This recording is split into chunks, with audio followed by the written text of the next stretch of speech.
Doubt है आपको? अच्छा, कौन से टॉपिक में डाउट है? टाइट्रेशन में डाउट है? टाइट्रेशन तो बहुत ही इजी टॉपिक है, वो तो हम कब से पढ़ते आ रहे हैं। जब हमने B pharmacy first semester pharmaceutical analysis unit 1 को स्टार्ट किया था, वहां पर हमने देखा था प्रिपरेशन एंड स्टैंडर्डाइजेशन। देखा था, नहीं देखा था? बिल्कुल देखा था। तो प्रिपरेशन एंड स्टैंडर्डाइजेशन में हमने क्या देखा था? अलग अलग एसिड की प्रिपरेशन, अलग अलग बेसिस की प्रिपरेशन। तो वहां पर भी हमने टाइट्रेशन करा था during the time of standardisation process. ठीक है। फिर हमने यूनिट 2 स्टार्ट किया था, वहां पर न्यूट्रलाइजेशन कर्व पढ़ा था, टाइट्रेशन कर्व पढ़ा था, जहां पर हमने डिफरेंट टाइट्रेशंस करवाई थी। Strong acid strong base, strong acid weak base करके, है ना, 4 तरह से करवाई थी। फिर हमने देखा था वीक एसिड वीक बेस के केस में आपका टाइट्रेशन कर्व और न्यूट्रलाइजेशन कर्व जो है एंड पॉइंट सही से नहीं दे रहा था, तो हमने नॉन एक्वस टाइट्रेशन करवाई थी। आपको तो आता ही होगा क्योंकि आपने तो पढ़ा है, नॉन एक्वस टाइट्रेशन पढ़ी है ना, जहां पर नॉन एक्वस सॉल्वेंट यूज होता है, other than water solvent use होता है, कोई भी ऑर्गेनिक सॉल्वेंट यूज होता है, और उसको यूज करते हुए हम हमारी नॉन एक्वस टाइट्रेशन को परफॉर्म करते हैं। फिर हमने वहां पर ऐसे भी किया था, मतलब कि एस्टिमेशन भी किया था, स्टैंडर्डाइजेशन भी किया था, जैसे एफेड्रिन HCl का किया था, है ना। 0.1 नॉर्मल हमने HClO4 मतलब कि पर क्लोरिक एसिड बनाया था। ठीक है, याद आया कुछ? चलो, तो ये सारी बातें जो अभी मैंने बोली, ये तो मेरे पुराने सब्सक्राइबर्स के लिए बोली जो पहले से वीडियो देखते आ रहे हैं। अब जो पहली बार वीडियो देखने आए हैं प्रेसिपिटेशन टाइट्रेशन का, तो ध्यान से सुनिए। पहले समझाता हूं टाइट्रेशन, फिर बताता हूं कि प्रेसिपिटेशन से हमारा क्या मतलब है।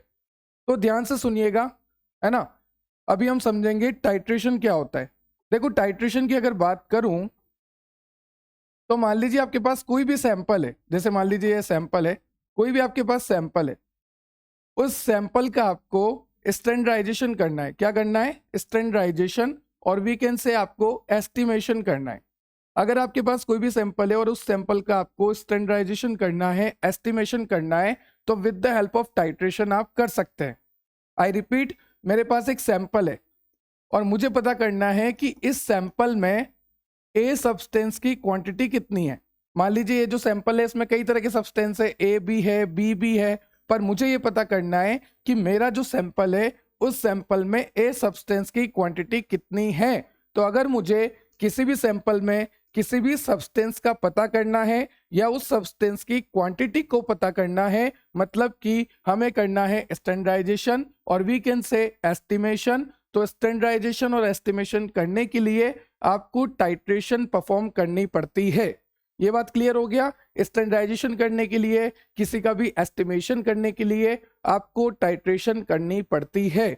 और टाइट्रेशन में ज्यादा कुछ नहीं है, आपको लेना है एक ब्यूरेट। ब्यूरेट लेना है, उस ब्यूरेट में टाइट्रेंट को फिल करना है। किसको फिल करना है? टाइट्रेंट को फिल करना है। नीचे आपके पास होता है कॉनिकल फ्लास्क। क्या होता है? Conical flask.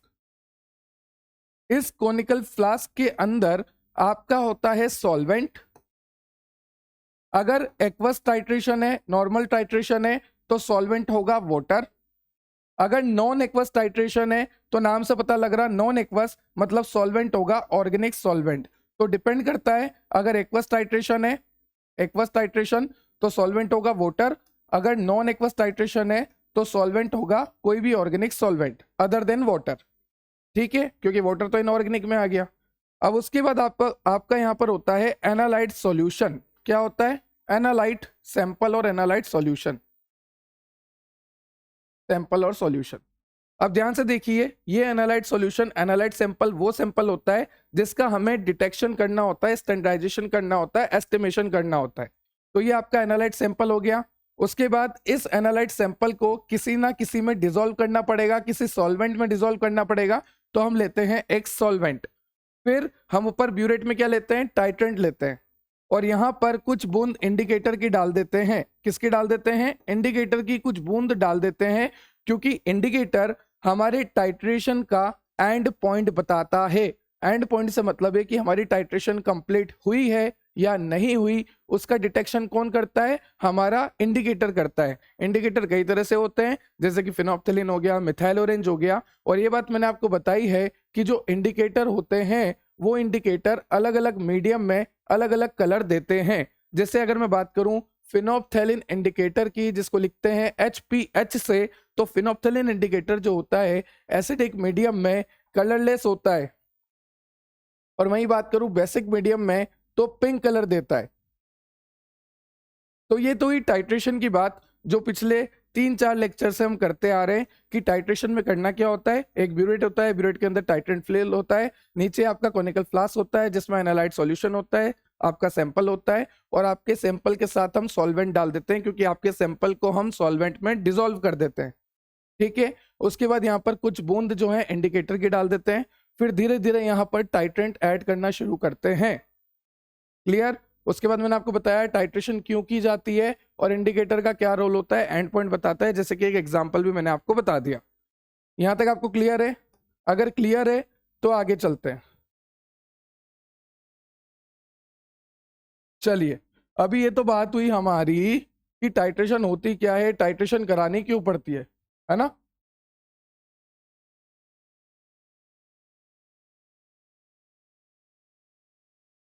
चलिए, ये दिख रहा है आपको, विजिबल है, छोटा कर दिया इसको मैंने।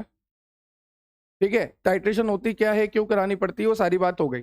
अब बात करते हैं प्रेसिपिटेशन टाइट्रेशन क्या होती है। प्रेसिपिटेशन टाइट्रेशन,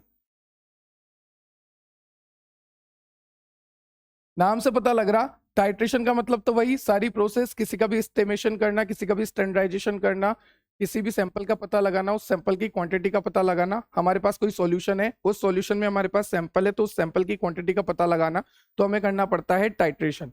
अभी प्रेसिपिटेशन से क्या मतलब है कि यहाँ पर पीपीटी बनती है, प्रेसिपिटेट बनता है। जैसे मान लीजिए आपका सॉल्यूशन है, तो इस सॉल्यूशन में नीचे इस तरह से प्रेसिपिटेट बन जाएगा, पीपीटी का फॉर्मेशन हो जाएगा। ये क्या बन जाएगा? प्रेसिपिटेट बन जाएगा। अब एक एग्जाम्पल से मैं आपको समझाता हूं, तो एग्जाम्पल को ध्यान से सुनना। जैसे मान लीजिए आपके पास सैंपल है, ये आपके पास सैंपल है, और इस सैंपल में आपको पूछा है कि क्लोराइड आयन की कंसंट्रेशन कितनी है। ये आपके पास सैंपल है, इस सैंपल में आपको पूछा है कि क्लोराइड आयन की कंसंट्रेशन कितनी है। तो यहां पर आपको करना पड़ेगा टाइट्रेशन। क्या करना पड़ेगा? टाइट्रेशन। आप टाइट्रेशन से पता लगाएंगे कि इस सैंपल में क्लोराइड आयन की कंसंट्रेशन कितनी है, और यहां पर कौन सा टाइट्रेशन होगा? आपका प्रेसिपिटेट टाइट्रेशन होगा। ठीक है, तो हमें एक सैंपल दिया गया है, उसमें हमें पूछा है कि क्लोराइड आयन की कंसंट्रेशन कितनी है। उस कंसंट्रेशन को निकालने के लिए हमें करना पड़ेगा प्रेसिपिटेशन टाइट्रेशन। तो प्रेसिपिटेशन टाइट्रेशन करने के लिए या कोई भी टाइट्रेशन करने के लिए क्या क्या चाहिए? सबसे पहले आपको ब्यूरेट चाहिए। उस ब्यूरेट के अंदर, ये आपका ब्यूरेट हो गया, इस ब्यूरेट के अंदर टाइट्रेंट होना चाहिए। यहाँ पर क्लोराइड आयन का पता करने के लिए हम टाइट्रेंट ले लेते हैं AgNO3, सिल्वर नाइट्रेट। ठीक है, हमें क्लोराइड आयन का पता करना है तो कुछ तो टाइट्रेंट लेना पड़ेगा ना, क्योंकि टाइट्रेशन करनी है तो टाइट्रेंट तो जरूरी है। तो क्लोराइड आयन के डिटेक्शन के लिए हमने यहाँ पर टाइट्रेंट लिया है AgNO3, सिल्वर नाइट्रेट। और नीचे आपका क्या है? कॉनिकल फ्लास्क है। उस कॉनिकल फ्लास्क में हम क्या ऐड करेंगे? ये जो कॉनिकल फ्लास्क है, अरे बन जा यार, हाँ अभी ठीक है, ये जो कॉनिकल फ्लास्क है इसमें हमारा सैंपल है, मतलब कि वो सैंपल जिसके अंदर क्या है? क्लोराइड आयन है। ठीक है, अभी इस सैंपल को हम किस में डिसॉल्व करेंगे? किसी न किसी सुटेबल सॉल्वेंट में डिसॉल्व करेंगे। तो मैं आपसे कहता हूं कि चलो इस सैंपल को आप पानी में डिसॉल्व कर दो। तो ये जो आपका सैंपल था ना, इस सैंपल को हमने लिया कॉनिकल फ्लास्क में और डिसॉल्व कर दिया वाटर में। अभी ये सैंपल जो है घुल मिल चुका है वाटर के अंदर, क्लोराइड आयन जो है घुल मिल चुका है वाटर के अंदर। अब ध्यान से सुनना, यहां पर कुछ बूंद इंडिकेटर के डाल देता हूं। इंडिकेटर जो कि एंड पॉइंट बताता है, कौन सा इंडिकेटर यूज लेंगे आगे मैं बताऊंगा। ठीक है सर, टाइट्रेशन करने के लिए हम बिल्कुल तैयार है, क्योंकि हमने ले लिया ब्यूरेट, ब्यूरेट के अंदर फिल कर दिया टाइट्रेंट को। और जब आप ब्यूरेट के अंदर टाइट्रेंट को फिल करोगे ना, तो आप वॉल्यूम नोट कर लेना कि हमने यहां तक फिल करा है। वो क्यों नोट करना है आगे बताऊंगा, बस आप वॉल्यूम नोट कर लेना कि हमने यहां तक फिल करा है। तो ब्यूरेट लिया, ब्यूरेट के अंदर AgNO3 जो कि टाइट्रेंट है उसको फिल किया, टाइट्रेंट को फिल किया। नीचे हमारा इंडिकेटर है, हमारा क्लोराइड आयन सैंपल है, और सॉल्वेंट है वाटर, मतलब वाटर में हमने क्लोराइड आयन को अच्छे से डिसॉल्व कर दिया और इंडिकेटर डाल दिया।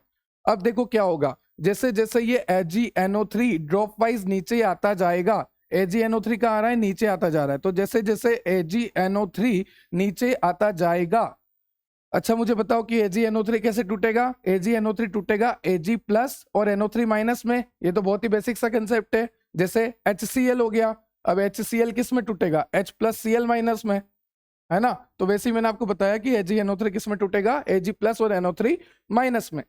तो जैसे जैसे ये AgNO3 नीचे आएगा, नीचे इसको क्या मिलेगा, Cl माइनस, क्या मिलेगा, Cl माइनस। तो ये AgNO3 Cl माइनस के साथ रिएक्ट करेगा।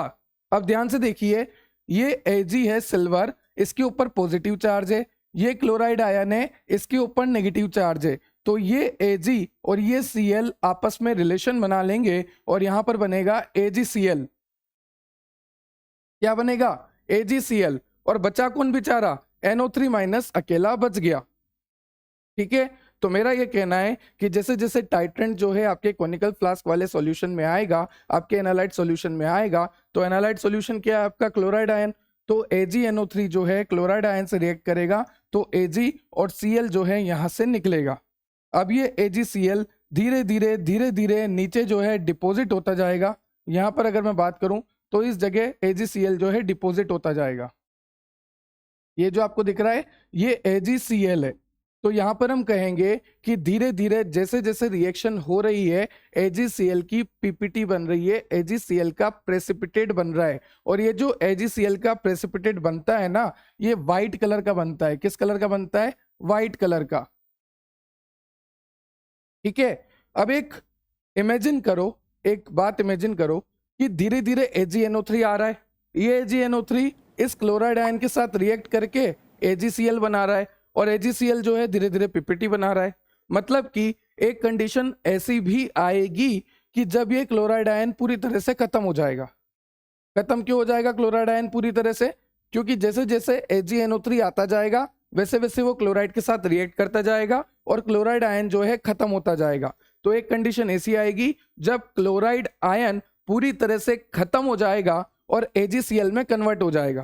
क्लियर हुआ ना, AgNO3 आता जा रहा है, आता जा रहा है, आता जा रहा है, क्लोराइड के साथ रिएक्ट करता जा रहा है, करता जा रहा है, करता जा रहा है, तो क्लोराइड खत्म होता जा रहा है। एक कंडीशन ऐसी आएगी जब क्लोराइड बिल्कुल ही खत्म हो जाएगा और सारा क्लोराइड जो है AgCl में कन्वर्ट हो जाएगा। मतलब कि एक कंडीशन ऐसी आएगी जब यहां पर व्हाइट पीपीटी जो है बनती जाएगी, बनती जाएगी, इस तरह से व्हाइट पीपीटी बनती जाएगी।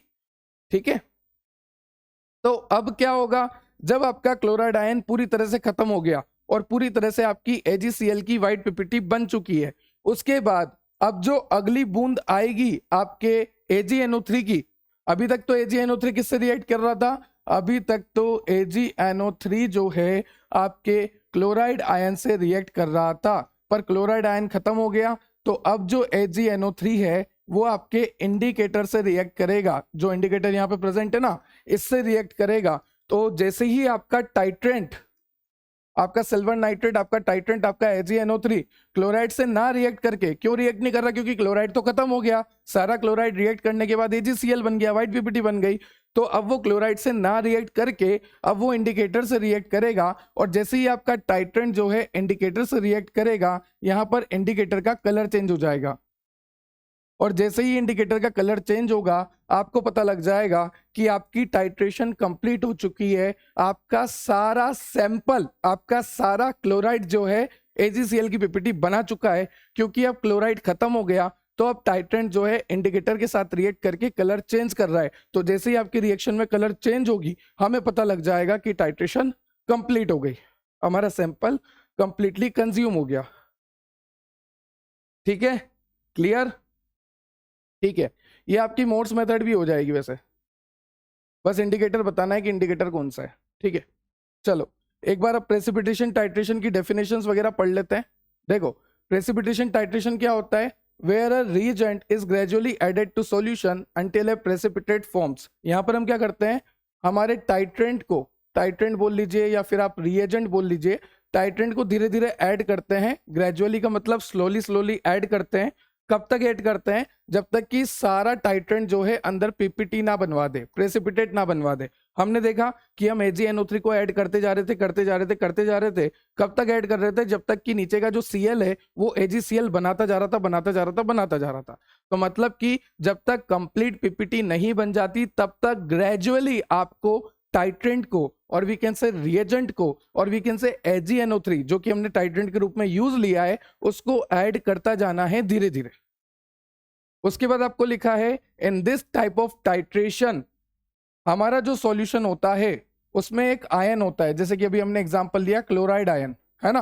तो यहां पर उसको बोला है आयन ऑफ इंटरेस्ट, क्योंकि जिस आयन पे हम काम कर रहे हैं वो हमारा आयन ऑफ इंटरेस्ट होगा। तो अभी हमने क्लोराइड आयन पे काम किया, हमारे पास जो सैंपल था उसमें हमें क्लोराइड आयन का पता लगाना था कितना क्लोराइड आयन है ना।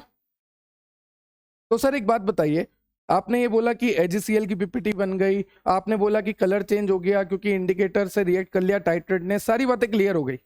पर एक बात बताइए सर, हमें ये कैसे पता लगा कि सैंपल में कितना क्लोराइड है? हमें ये तो पता है कि क्लोराइड है क्योंकि AgCl की पीपीटी बन रही, पर कैसे पता लगा कि कितना क्लोराइड है? तो मैंने आपसे बोला था कि शुरू में यहाँ की रीडिंग नोट करना, है ना। मान लीजिए आपने इसको 5 ml तक भरा था, ठीक है। अब आप टाइट्रेंट ऐड करते गए करते गए करते गए करते गए और ये खाली हो गया और ये आ गया 1 ml तक, मतलब कि आपका यहां से यहां तक यूज हो गया। तो जितना आपका टाइट्रेंट यूज हुआ है, टाइट्रेंट क्यों यूज हो रहा है? आपके क्लोराइड को AgCl बनाने में, आपके क्लोराइड को प्रेसिपिटेट करने में। तो जितना टाइट्रेंट यूज हुआ है मतलब उतना ही ज्यादा क्लोराइड था। अगर मैं टाइट्रेंट डाले जा रहा हूं डाले जा रहा हूं डाले जा रहा हूं, AgCl पीपीटी बने जा रही है बने जा रही है बने जा रही है, मतलब उतना ही ज्यादा Cl था नीचे। तो जितना ज्यादा मैं टाइट्रेंट ऐड करते जा रहा हूं, अगर उतनी ही पीपीटी बनती जा रही है मतलब उतना ही Cl था हमारे सैंपल में। तो हम वॉल्यूम मेजर कर लेंगे कि इतना टाइट्रेंट यूज हुआ है। जब हमें पता लग जाएगा इतना टाइट्रेंट यूज हुआ, तो कहीं ना कहीं उससे हम कैलकुलेट कर लेंगे कि हमारे सैंपल में कितना क्लोराइड प्रेजेंट था। ठीक है, चलिए चलिए चलिए चलिए, देखो यहाँ पर AgNO3 दे रखा है, यहाँ पर क्लोराइड दे रखा है, AgCl की पीपीटी बना रखी है।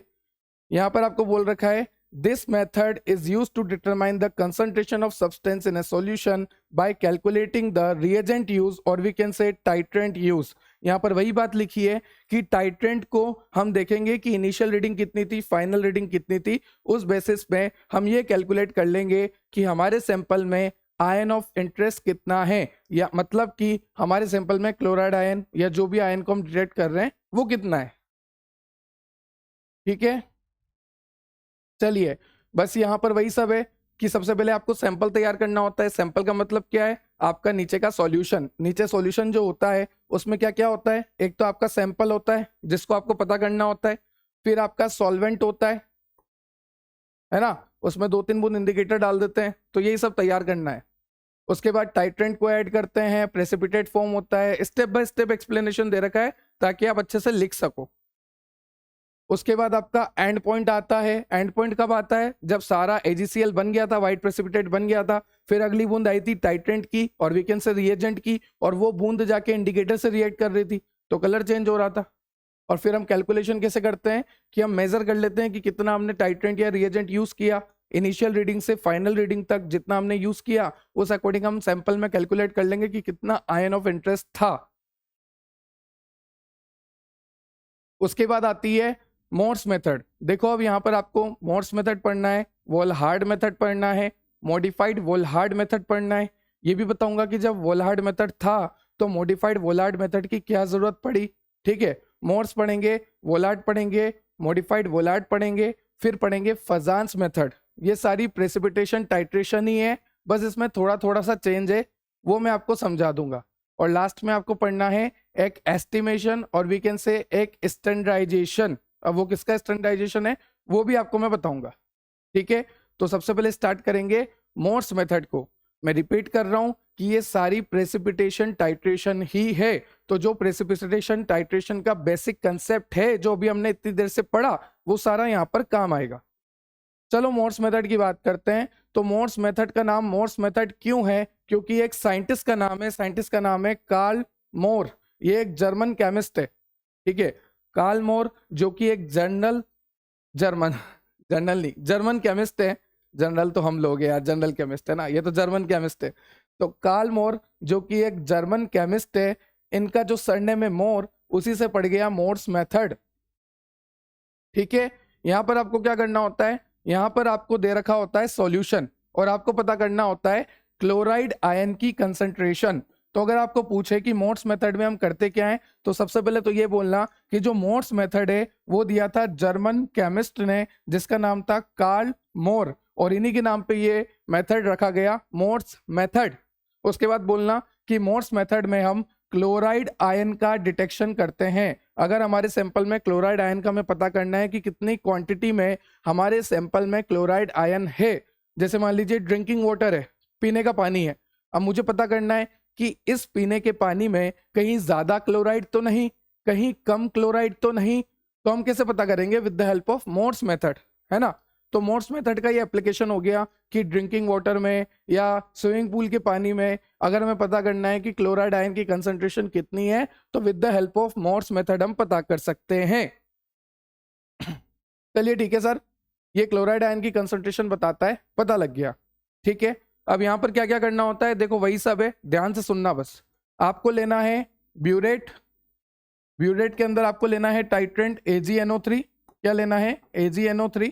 आपको नीचे लेना है कॉनिकल फ्लास्क, इसमें आपको लेना है, ये कॉनिकल फ्लास्क के बड़े दुख है, रुको, हाँ बेटा चल कॉनिकल फ्लास्क बन जा, नहीं बन रही, अब तो बनेगी, बन गई।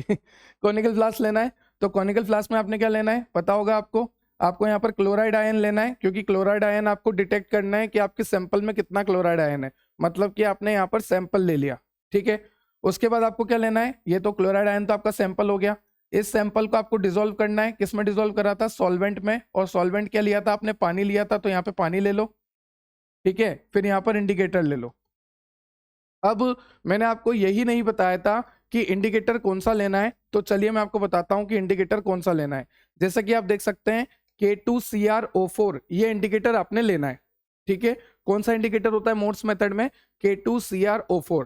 तो मोर्स मेथड का नाम मोर्स मेथड क्यों रखा गया? क्योंकि साइंटिस्ट का नाम था। मोर्स मेथड में हम क्लोराइड आयन का डिटेक्शन करते हैं, पीने के पानी में, स्विमिंग पूल के पानी में, और भी आगे कई सारे एप्लीकेशन बताऊंगा। उसके बाद देखा कि मोर्स मेथड में टाइट्रेंट कौन सा यूज लेते हैं? AgNO3। टाइट्रेंट को कहाँ फिल किया जाता है? ब्यूरेट में फिल किया जाता है। तो आप देखिए ये टाइट्रेंट है और वी कैन से रिएजेंट है जिसका नाम है AgNO3, इसको ब्यूरेट में फिल कर दिया। नीचे आपका है कॉनिकल फ्लास्क, जहां पर आपका सॉल्यूशन है, सॉल्यूशन मतलब कि आपका सैंपल और सॉल्वेंट।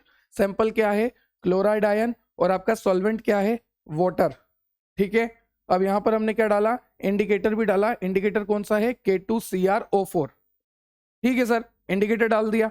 अब एक दिक्कत है, क्या दिक्कत है? कि जैसे ही आपने इंडिकेटर डाला, इंडिकेटर कहां पे डाला? पानी में डाला, क्योंकि नीचे पानी है, क्लोराइड आयन है। तो जैसे ही इंडिकेटर आपने पानी में डाला, वो इंडिकेटर टूट जाएगा, वो इंडिकेटर डिसोसिएट हो जाएगा। जैसा कि आप देख सकते हैं ये K2CrO4 इंडिकेटर है, जैसे ही ये इंडिकेटर पानी की प्रेजेंस में गया तो ये टूटेगा 2K+ और CrO4-2, इस तरह से ये ब्रेक हो जाएगा, ठीक है सर। आपने बोला कि इंडिकेटर डालना था, डाल दिया। अब इंडिकेटर पानी के कांटेक्ट में आ गया, पानी के कांटेक्ट में अच्छे अच्छे टूट जाते हैं, है ना। तो यहां पर ये भी टूट गया, K2CrO4 टूटा 2K+ और CrO4-2 में, क्लियर। चलिए सर, अब बाकी का तो हमें पता है कि जैसे जैसे हम AgNO3 को ऐड करते जाएंगे, नीचे का जो Cl- है वो AgCl में कन्वर्ट होता जाएगा, प्रेसिपिटेट बनता जाएगा। हम देख रहे हैं कि यहाँ पर प्रेसिपिटेट बन रहा है, AgCl का प्रेसिपिटेट बन रहा है जो कि व्हाइट कलर का होता है, ठीक है। फिर मैंने आपको क्या बोला था कि जब पूरी तरह से AgCl की पीपीटी बन जाएगी तो अगली जो ड्रॉप आएगी आपके टाइट्रेंट की, वो रिएक्ट करेगी इंडिकेटर के साथ। तो अब रिएक्शन ध्यान से देखना, रिएक्शन क्या होनी चाहिए? रिएक्शन होनी चाहिए कि हमारा जो टाइट्रेंट है, मतलब कि AgNO3, वो रिएक्ट करेगा K2CrO4 से। कब? जब पूरी तरह से आपका AgCl का पीपीटी बन चुका होगा, तब हमारा जो टाइट्रेंट है, हमारा जो रिएजेंट है, वो इंडिकेटर के साथ रिएक्ट करेगा। पर मैंने आपको बोला कि हमारा जो इंडिकेटर था वो पहले ही टूट चुका है पानी में 2K+ और CrO4- से, है ना। तो यहां पर हम रिएक्शन कराएंगे CrO4- की हमारे टाइट्रेंट से, क्योंकि इंडिकेटर तो ब्रेक हो गया, है ना। और इंडिकेटर किस में ब्रेक हुआ? CrO4- में। और हमारा जो टाइट्रेंट है AgNO3, वो किस में ब्रेक होता है? AgNO3 को अगर मैं ब्रेक करूं तो Ag+ में ब्रेक होगा। तो Ag+ और CrO4-2 कहां से आया? ये इंडिकेटर का ब्रेकडाउन वाला पार्ट है। तो इंडिकेटर का जो माइनस वाला पार्ट है वो हमारे टाइट्रेंट के प्लस वाले पार्ट से रिएक्ट करेगा। समझ में आ रहा है ना? आपके पास था एक तो टाइट्रेंट, एक था इंडिकेटर। टाइट्रेंट में आ गया Ag+, और इंडिकेटर से आ गया आपका CrO4-2। और यही क्यों आए, क्योंकि ये प्लस फॉर्म में है और ये माइनस फॉर्म में है, इसलिए। क्लियर? तो एक प्लस फॉर्म में है, एक माइनस फॉर्म में है, और आपको पता है जीवन का यही नियम है कि plus minus opposite charges attract each other. Opposite gender नहीं बोल रहा, चार्जेस बोल रहा हूँ, नालायक को, है ना। Opposite charges attract each other. तो आप देख सकते हैं यहाँ पर जब ये आपका टाइट्रेंट आपके इंडिकेटर के साथ रिएक्ट करेगा तो यहाँ पर बनेगा Ag2CrO4। क्या बोलोगे? Ag2CrO4। और ये जो Ag2CrO4 है ये रेडिश ब्राउन पीपीटी देता है। ठीक है, मतलब कि ये सिल्वर क्रोमेट की रेडिश ब्राउन पीपीटी होती है, रेडिश ब्राउन पीपीटी प्रेसिपिटेट। ठीक है सर, अब जैसे ही आपकी रेडिश ब्राउन प्रेसिपिटेट बनेगा आपको पता लग जाएगा कि मेरी जो टाइट्रेशन है वो कंप्लीट हो चुकी है। तो यही है मोर्स मेथड, इसमें और कुछ भी नहीं है। ऊपर AgNO3 है, नीचे क्लोराइड आयन है। जब AgNO3 पूरी तरह से क्लोराइड को खत्म कर देगा, सारी AgCl की पीपीटी बन चुकी होगी, तब वो AgNO3 जो है इंडिकेटर से रिएक्ट करेगा और बनाएगा Ag2CrO4। और जैसे ही ये बनेगा इसका कलर आएगा रेडिश ब्राउन। तो जैसे ही रेडिश ब्राउन पीपीटी बनती है हमारे टाइट्रेशन में, हमें पता लग जाएगा कि हमारा टाइट्रेशन कंप्लीट हो चुका है, हमारे टाइट्रेशन का एंड पॉइंट आ चुका है। ठीक है, उसके बाद इसकी एप्लीकेशंस वगैरह आपको दे रखी है।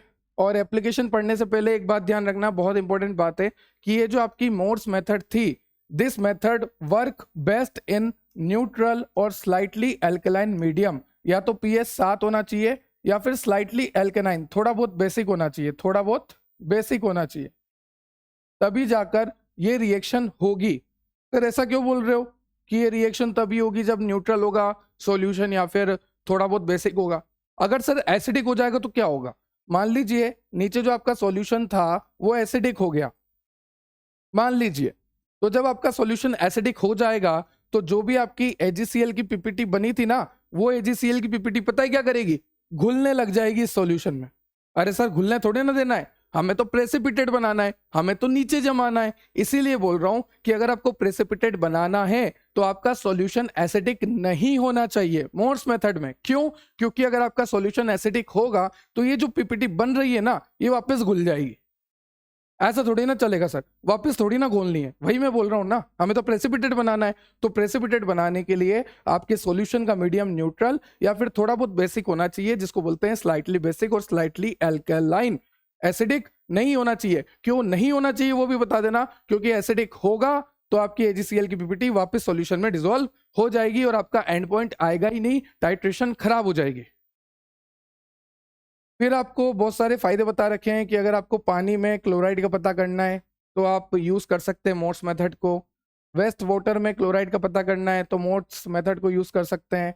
फूड इंडस्ट्री के जो फूड प्रोडक्ट्स होते हैं, जो भी खाने के फूड प्रोडक्ट्स आते हैं, पैक्ड फूड आते हैं, अगर उसमें क्लोराइड का पता करना है कि कितना क्लोराइड है तो आप मोर्स मेथड का यूज़ कर सकते हैं।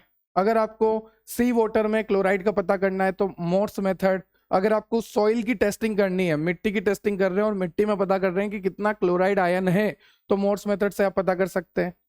तो मतलब काफी सारी एप्लीकेशंस है, काफी सारे फायदे हैं मोर्स मेथड के। अब एडवांटेज क्या है? एडवांटेज यही है कि ये कॉस्ट इफेक्टिव है, ज्यादा महंगा नहीं है, एक्यूरेट रिजल्ट देता है और यहाँ पर किसी भी तरह का कोई भी स्पेशल इक्विपमेंट नहीं चाहिए। आपने देखा कि बस एक ब्यूरेट, एक एनालाइट सॉल्यूशन, एक इंडिकेटर, हो गया काम, है ना। ब्यूरेट में टाइट्रेंट फिल कर ही देंगे।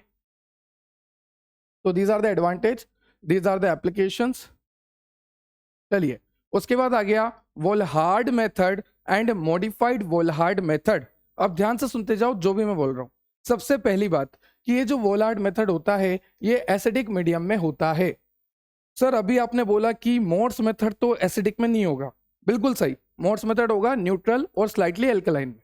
अब जो वोल्हार्ड मेथड है वो वोल्हार्ड मेथड होता है एसिडिक कंडीशन में, ठीक है। और ये जो वोल्हार्ड मेथड होता है ये एक तरह का इनडायरेक्ट मेथड होता है। कैसा मेथड होता है? It is a indirect method. This method occurs in acidic condition.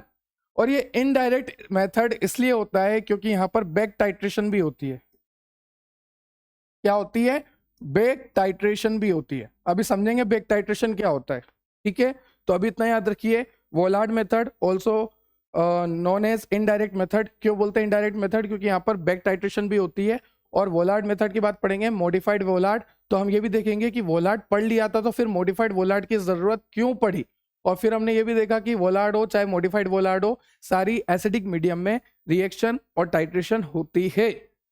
ठीक है, अब देखो यहां पर आपने टाइट्रेंट क्या लेना है, AgNO3। सर वापस AgNO3? हाँ जी, जो भी आपका टाइट्रेंट है, जो भी आपका रिएजेंट है, वापस आपने क्या लेना है, AgNO3 लेना है।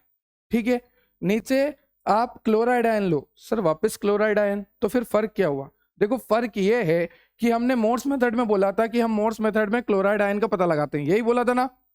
अभी मैं बोल रहा हूं कि जो आपका वोलार्ड है या फिर जो मॉडिफाइड वोलार्ड मेथड है, यहां पर आप हैलाइड का पता लगाते हो। किसका पता लगाते हो, हैलाइड का। सर हैलाइड का मतलब होता है आपका हैलोजन। सर हैलोजन का मतलब आपका फ्लोरीन, क्लोरीन, ब्रोमीन, आयोडीन। तो अगर आपको क्लोरीन, ब्रोमीन, आयोडीन इन सब का डिटेक्शन करना है, आई रिपीट, अगर आपको हैलाइड का डिटेक्शन करना है, हैलाइड का मतलब होता है हैलोजन जिसके ऊपर माइनस चार्ज हो। तो हैलोजन आपका फ्लोरीन, क्लोरीन, ब्रोमीन, आयोडीन। फिर कल बाहर आई, कैसे याद रखोगे, फिर कल बाहर आई। अब वो कौन आई तुम देख लेना, ठीक है, वो तुम्हारा काम है, मेरा काम है समझाना। तो फ्लोराइड, क्लोराइड, ब्रोमाइड, आयोडाइड, फिर कल बाहर आई, इन सब का डिटेक्शन करता है आपका वोल्हार्ड, और we can say modified Volhard method. ठीक है, तो अब इतने सारों का डिटेक्शन करता है तो सारों का डिटेक्शन थोड़ी ना करेंगे, किसी भी एक का डिटेक्शन कर लेंगे, किसी भी एक का डिटेक्शन कर लेंगे। ठीक है सर, हमें ये बात तो क्लियर हो गई कि मोर्स मेथड में तो सिर्फ क्लोराइड का डिटेक्शन करेंगे, पर वोलार्ड या फिर मॉडिफाइड वोलार्ड है तो उसमें फ्लोराइड का, क्लोराइड का, ब्रोमाइड का, आयोडाइड का, इन सब हैलाइड का डिटेक्शन कर सकते हैं। इन सबको क्या बोलेंगे, हैलाइड बोलेंगे, क्योंकि नेगेटिव चार्ज है तो हैलाइड बोलेंगे। तो इन सब का डिटेक्शन कर सकते हैं। तो चलिए सर एक काम करते हैं, क्लोराइड ही ले लेते हैं क्योंकि क्लोराइड से समझाए। आप चाहो तो ब्रोमाइड भी ले सकते हो, ठीक है। तो ऊपर क्या हो गया, AgNO3। अब यहाँ पर फर्क क्या है, वहां पर तो सिर्फ AgNO3 था, नॉर्मल टाइट्रेशन हो रही थी। यहाँ पर AgNO3 को एक्सेस में लेना है, बहुत ज्यादा मात्रा में AgNO3 लेना है। ठीक है सर, बहुत ज्यादा मात्रा में AgNO3 ले लिया। अब क्या करें, अब नीचे सॉल्यूशन तैयार करो। सॉल्यूशन में क्या होना चाहिए, या तो आपका क्लोराइड आयन जिसका आपको पता करना है, या फिर आप ब्रोमाइड भी ले सकते हो। तो सपोज करो मैंने यहाँ पर क्लोराइड भी ले लिया या ब्रोमाइड ले लिया, कोई भी एक ले लिया, जो आपका मन है आप ले सकते हैं। मान लीजिए आपके पास कोई सैंपल है, उस सैंपल में क्लोराइड का पता करना है, उस सैंपल में ब्रोमाइड का पता करना है, तो आप कर सकते हैं ना वोलार्ड, मॉडिफाइड वोलार्ड से। क्यों, क्योंकि यहाँ पर सारे हैलाइड का डिटर्मिनेशन होता है।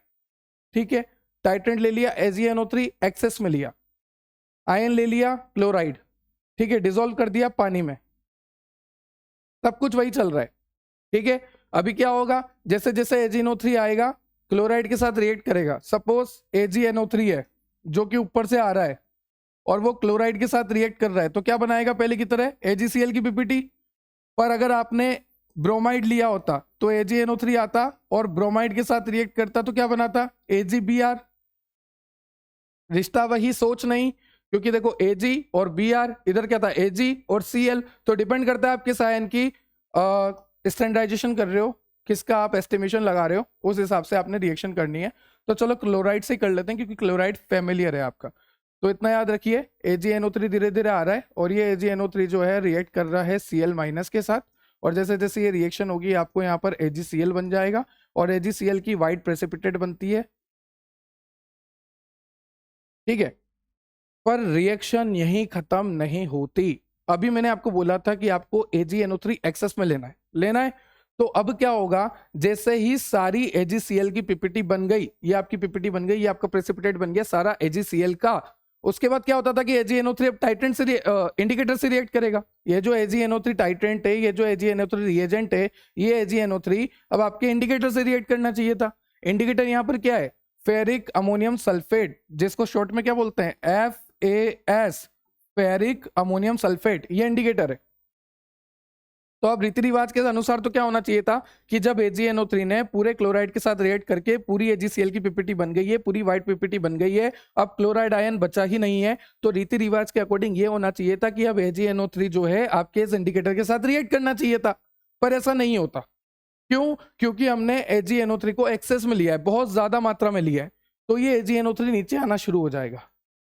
तो मतलब अब जो नीचे सॉल्यूशन है उसके अंदर क्या क्या होगा, नीचे जो अब सॉल्यूशन रहेगा, देखो ध्यान से, अब जो नीचे सॉल्यूशन रहेगा उस सॉल्यूशन में एक तो AgCl की पीपीटी है, जो AgCl की पीपीटी बन चुकी है, AgCl की पीपीटी है ना, और AgNO3 एक्सेस में डाल दिया, तो यहां पर अब क्या रहेगा, AgNO3 रहेगा, AgNO3।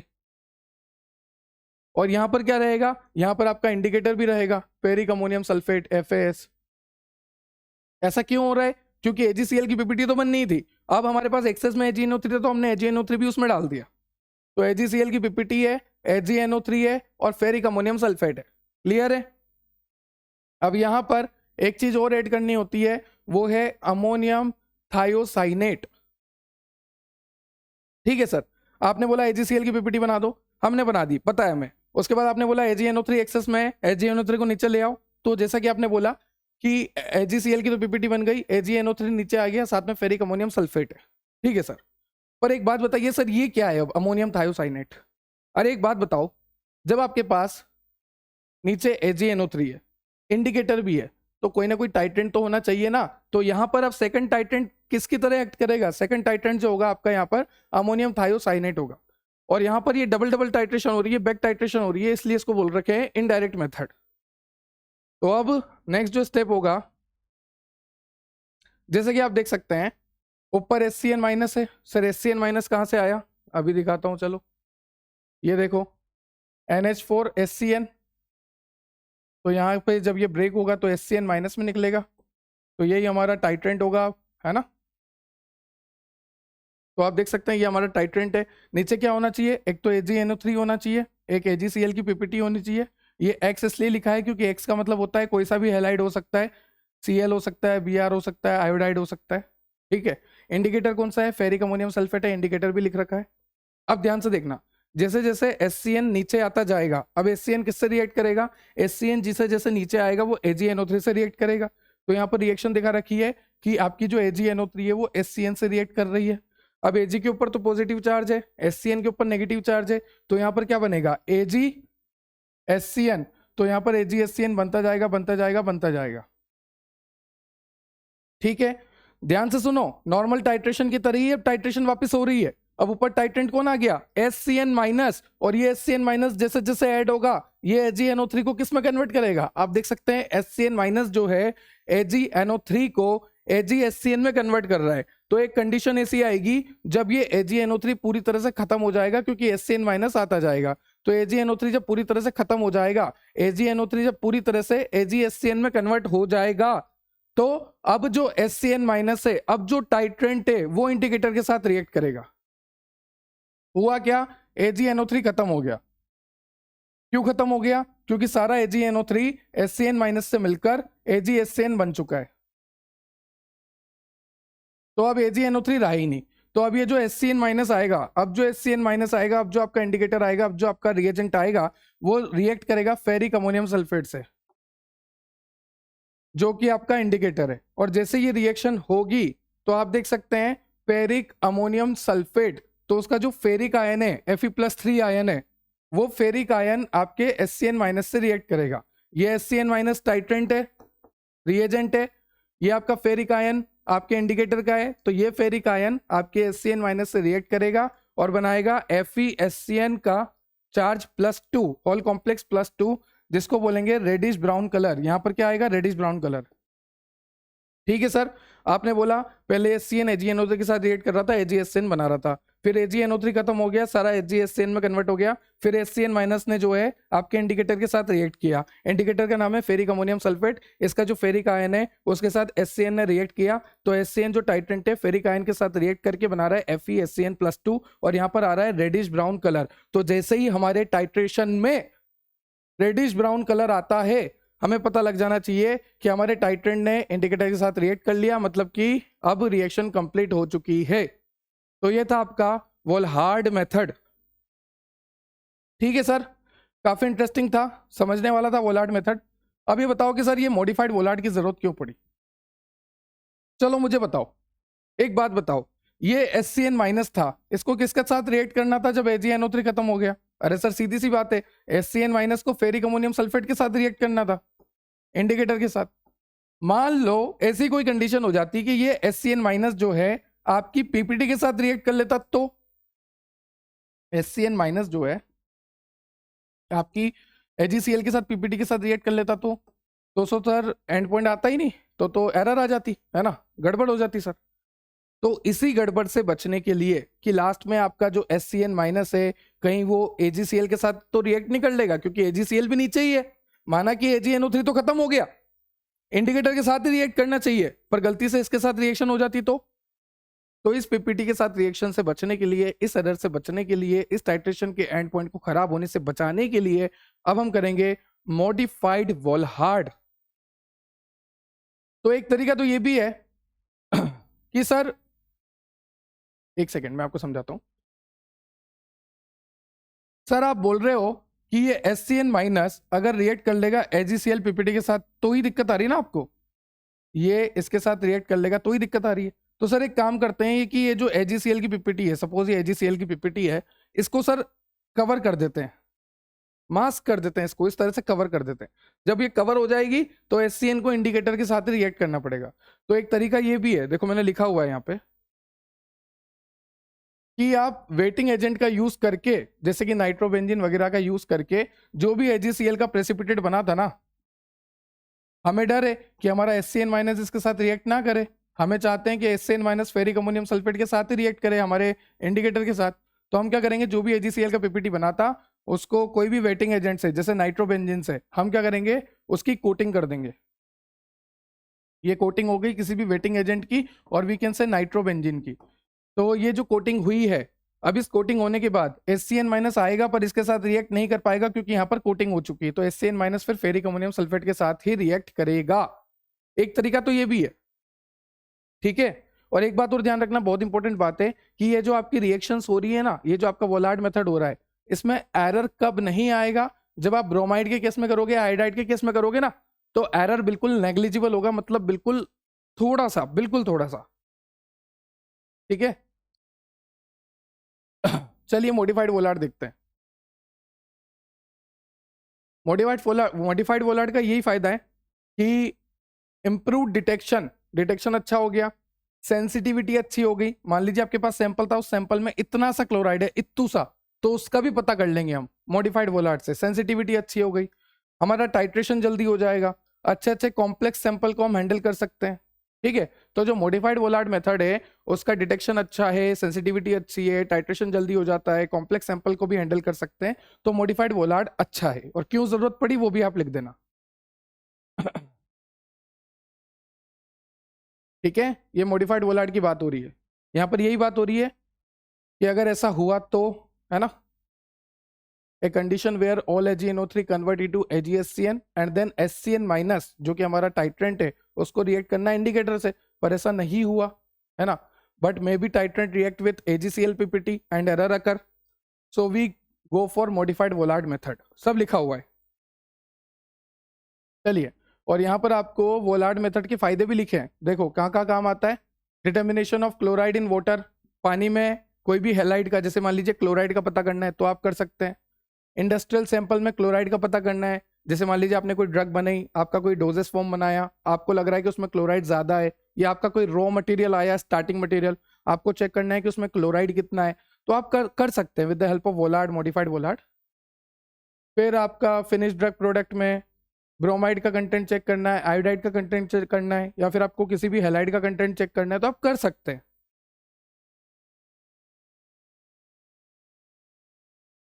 नेक्स्ट आपको दे रखा है फजान्स मेथड। अब इसको ध्यान से सुनना है, इसमें थोड़ा सा कंसेप्ट अलग है। चलो फजान्स मेथड की बात करें तो यहाँ पर एडजॉर्प्शन इंडिकेटर यूज होता है। कौन सा इंडिकेटर यूज होता है? Adsorption indicator. यहाँ पर कंसेप्ट क्या है? सारा सब कुछ वही है। ये आपका ब्यूरेट है, ब्यूरेट में आपका टाइट्रेंट है, नीचे आपका एनालाइट सॉल्यूशन है, उसके साथ आपका सॉल्वेंट है, यहाँ पर 2-4 बूंद इंडिकेटर की है, ठीक है। सब कुछ वही होगा, प्रेसिपिटेट बनेगा, जैसा कि आप देख सकते हैं प्रेसिपिटेट बन रहा है ना। आप देखिए रिएजेंट यहाँ पर भी हमने AgNO3 ले लिया, नीचे क्लोराइड ले लिया, आपको पता है क्या होगा, AgNO3 plus Cl minus AgCl की वाइट PPT बनेगी, और धीरे धीरे AgNO3 Cl माइनस को कंप्लीटली खत्म कर देगा, सारी AgCl की वाइट PPT बन जाएगी, वाइट प्रेसिपिटेट फॉर्म हो गया, ठीक है। अब क्या होगा? अब जनरली तो क्या होता था, अभी तक जो परंपरा चली आ रही है कि अब AgNO3 जो है इस इंडिकेटर के साथ रिएक्ट करता था, पर यहाँ पर नाम से क्या पता लग रहा कि यहाँ पर है एड्सॉर्प्शन इंडिकेटर। तो अब क्या होगा, ध्यान से सुनना, ये जो प्रोसेस हो रही है, ये जो व्हाइट पीपीटी बन रही है, ये जो प्रेसिपिटेट बन रहा है, उसके बाद इंडिकेटर काम करेगा। देखो प्रेसिपिटेट किसका बन रहा है, AgCl का। कौन सा प्रेसिपिटेट बन रहा है, व्हाइट प्रेसिपिटेट। सपोज ये व्हाइट प्रेसिपिटेट AgCl का बन गया, व्हाइट पीपीटी बन गई, प्रेसिपिटेट बन गया। अभी ये कैसा है, व्हाइट है, ठीक है। अब क्या होगा, इंडिकेटर आएगा। जैसे ही आपके टाइट्रेंट ने आपके एनालाइट सॉल्यूशन के साथ रिएक्ट करके AgNO3 plus Cl minus AgCl बना लिया, AgCl बन गया, अब इंडिकेटर का काम आएगा। इंडिकेटर कोई टाइट्रेंट के साथ रिएक्ट नहीं करने वाला यहाँ पर फजान भाई में। फजान भाई में क्या होगा कि इंडिकेटर जो है ये आपकी पीपीटी के ऊपर आके ही बैठ जाएगा। ये बैठ गया, ये आपका इंडिकेटर हो गया। तो जैसे ही पीपीटी बनेगी उस पीपीटी के ऊपर आके एडजॉर्ब हो जाएगा। एडजॉर्ब का मतलब उसकी सरफेस पे आ जाएगा, चिपक जाएगा, अंदर नहीं जाएगा। अंदर जाने को तो क्या बोलेंगे, एब्जॉर्ब, और ऊपर रह जाएगा तो एडजॉर्ब। तो यहां पर एडजॉर्प्शन हो जाएगा, ऊपर रह जाएगा, तो एड बोला है मैंने, एडजॉर्ब हो जाएगा, ठीक है, ऊपर रह जाएगा, सरफेस पे रह जाएगा। तो जैसे ही व्हाइट प्रेसिपिटेट के ऊपर आपका इंडिकेटर आके चिपकेगा, इंडिकेटर आते ही, चिपकते ही, इंडिकेटर के एडजॉर्प्शन होते ही यहां पर इस पीपीटी का कलर चेंज होके पिंक हो जाएगा। सर ऐसा कौन सा इंडिकेटर है ना, ऐसा कौन सा इंडिकेटर है जो हमारे व्हाइट प्रेसिपिटेट के ऊपर आकर चिपक कर उसको पिंक कलर कर रहा है? तो बहुत तरह के हैं, जैसे कि आपका ईओसिन हो गया। क्या हो गया, ईओसिन हो गया, ठीक है। आपको बताता हूं, देखो आपका ईओसिन हो गया। ये इंडिकेटर जो होता है व्हाइट प्रेसिपिटेट के ऊपर जाकर स्टिक हो जाता है और उसकी वजह से कलर जो है पिंक हो जाता है। ये AgCl की पीपीटी बनी थी, है ना। ये आपका फ्लोरोसिन इंडिकेटर भी होता है, डाइक्लोरोफ्लोरोसिन भी होता है। तो मान लीजिए फ्लोरोसिन इंडिकेटर है, तो फ्लोरोसिन का Fl माइनस ये AgCl की पीपीटी पे जाएगा तो AgFl करेगा, जो कि एक कलर्ड कंपाउंड है। पहले ये व्हाइट प्रेसिपिटेट था, अब ये कलर हो चुका है। तो ईओसिन ले लीजिए, आपका डाइक्लोरोफ्लोरोसिन ले लीजिए, फ्लोरोसिन ले लीजिए, ठीक है। ईओसिन, फ्लोरोसिन, डाइक्लोरोफ्लोरोसिन, ये सारे इंडिकेटर्स होते हैं। और इंडिकेटर क्या करते हैं यहाँ पर फजान भाई की मेथड में, यहाँ पर इंडिकेटर जो है आपके प्रेसिपिटेट के ऊपर जाके एडजॉर्ब हो जाते हैं और प्रेसिपिटेट का कलर चेंज कर देते हैं। तो आपको पता लग जाता है कि एंड पॉइंट आ गया क्योंकि कलर चेंज हो गया। यहाँ पर अलग मेथड है, ऐसा मत कर देना कि टाइट्रेंट जो है इंडिकेटर के साथ रिएक्ट कर रहा, ना भाई, वो मोड्स में ठीक है, वोलार्ड में ठीक है, मॉडिफाइड वोलार्ड में ठीक है। फजान भाई में क्या करना है कि इंडिकेटर जो है आपके प्रेसिपिटेट बन गया ना जब कंप्लीट, तो इंडिकेटर उसके ऊपर जाके एडजॉर्ब हो जाएगा और कलर चेंज कर देगा प्रेसिपिटेट का, मतलब कि आपका टाइट्रेशन हो चुका है, एंड पॉइंट आ चुका है। चलिए, तो अब यहां पर आपको लिखा है it is typically maintained in the acidic और न्यूट्रल रेंज। अगर आपको इंडिकेटर का, जैसे मान लीजिए व्हाइट प्रेसिपिटेट बना, व्हाइट पीपीटी बना AgCl का, तो AgCl के ऊपर आपको क्या करना है, इंडिकेटर को एडजॉर्ब करवाना है। रिएक्शन में यही होता है। फजान भाई की रिएक्शन में क्या होता है कि इंडिकेटर जो है प्रेसिपिटेट के ऊपर जाके एडजॉर्ब हो जाता है, एडजॉर्ब यहाँ पर ऊपर ही रह जाएगा सतह पे, है ना। और अगर आपको ये एडजॉर्प्शन अच्छे से करानी है तो आपके सॉल्यूशन का जो मीडियम हो, या तो वो न्यूट्रल हो या फिर वो एसिडिक हो। अगर आप चाहते हैं कि आपका जो इंडिकेटर है वो इंडिकेटर प्रेसिपिटेट के ऊपर जाके अच्छे से एडजॉर्ब हो जाए, अच्छे से एंड पॉइंट आ जाए, तो आपको ये बात ध्यान रखनी है कि आपका मीडियम या तो न्यूट्रल होना चाहिए या थोड़ा बहुत एसिडिक होना चाहिए, बेसिक बिल्कुल भी नहीं होना चाहिए। तो फजान भाई कहते हैं बेसिक नहीं चाहिए, बेसिक नहीं चाहिए। चलो, एडवांटेज दे रखे हैं कि यहां पर कोई एक्सेस रिएजेंट नहीं लग रहा, क्योंकि हमने देखा था वोलार्ड में एक्सेस रिएजेंट लग रहा था। यहां पर क्लियर एंड पॉइंट मिल रहा है, ठीक है। और अगर लो कंसंट्रेशन में सैंपल है तो भी अच्छी डिटेक्शन हम कर सकते हैं, फजान भाई कह रहे। एप्लीकेशन वही है कि हैलाइड का कंसंट्रेशन डिटेक्ट कर सकते हैं आप पानी में, जैसे क्लोराइड, ब्रोमाइड, आयोडाइड का पानी में डिटेक्ट करना है, फूड में डिटेक्ट करना है, कोई भी इंडस्ट्रियल का प्रोडक्ट है, कोई भी प्रोडक्ट है, कोई भी फूड प्रोडक्ट है, पानी है, स्विमिंग पूल का, ड्रिंकिंग वाटर है, उनमें अगर आपको हैलाइड की कंसंट्रेशन डिटेक्ट करनी है तो with the help of Fajans method, Fajans भाई भी आप डिटेक्ट कर सकते हैं। Thank you for watching, keep learning, keep growing. I'll see you in the next lecture.